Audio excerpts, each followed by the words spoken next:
You don't have to worry about sequence of return risk if all your income needs are met by guaranteed sources. All right, so let me give you an example. This guy Gavin writes into me. They got about 1.3 million, 100% stocks. He's gonna retire in 6 years or so. Well, more than enough income right now coming in and going out the door. They just don't spend that much. Once they retire, their income needs will be pretty much met from his wife's. They only need probably 5,000 a month, of which 2,000 is going to come from his wife's pension, and then 6 years later from Social Security. So all their income needs will be met from Social Security and pension. Now, from the years from 60 to 65, when they have health care, they're going to need some other income for sure from their portfolio. From 65 to 67, when they draw Social Security and they're on Medicare, it'll be less. But still, basically, they'll need some income from their portfolio. And let's just say they spend $5,000 a month, all included, because they got no debt. And of which 2,000 come from Social Security. So basically, for 5 years, they'll need $250,000. And then from once Social Security kicks in, they literally won't need anything. So in this case, I'd put $250,000 in cash, and let the rest be in a mixed portfolio. Wellington's perfect, man. I mean, my goodness, 65, 35 stocks, bonds. I mean, it's perfect with $250,000 of cash. Can't go wrong there.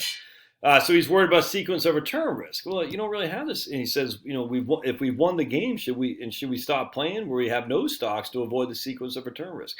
There is no sequence of return risk if your income needs are met by guaranteed sources. In this case, you only need 5 to 7 years of income, and your income needs are relatively small. So just lock those away in cash, and you have no sequence of return.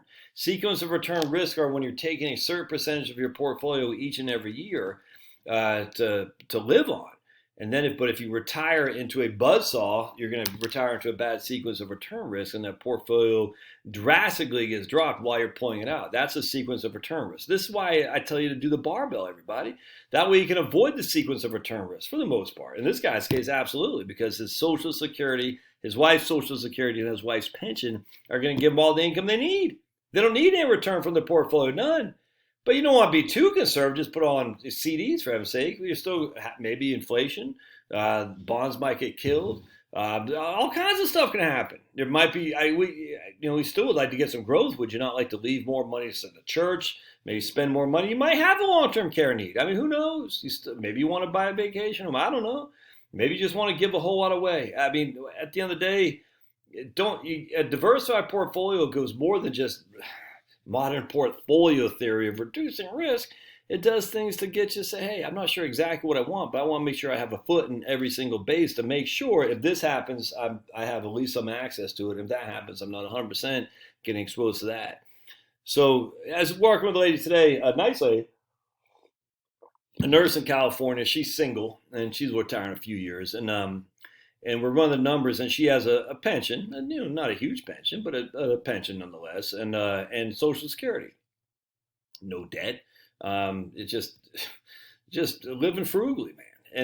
And 89.4% of her income is met by guaranteed sources, and that's not her income needs. That is her income, which includes the required distributions. 89.4% of her income was met by guaranteed sources, which means that there's no sequence of return risk because all her income needs were met by guaranteed sources. You throw required distributions in there, that is income from a cash flow perspective, but the money that she doesn't spend is going right back in the portfolio.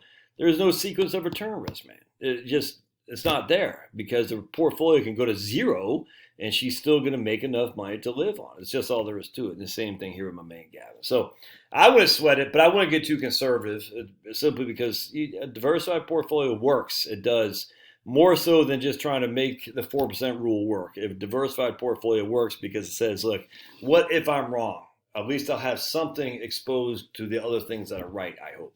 Hope this helps. Thanks now.